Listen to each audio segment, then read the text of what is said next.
السلام عليكم ورحمة الله وبركاته. النهارده حابب اتكلم معاكم في موضوع مهم جدا وهو الكانيولا وطريقة تركيبها.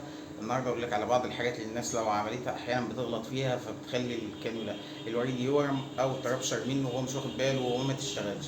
اول حاجة لما تيجي تركب الكانيولا لازم تضغط كده على الجزء ده اهو، تضغط جامد تتأكد ان الليبرة طلعت بره البلاستيكية وجامدة، ما تتسابش منك، لان انت اول ما تشك ممكن الليبرة تخرم البلاستيكية وتربشر منك من قبل ما تبدأ.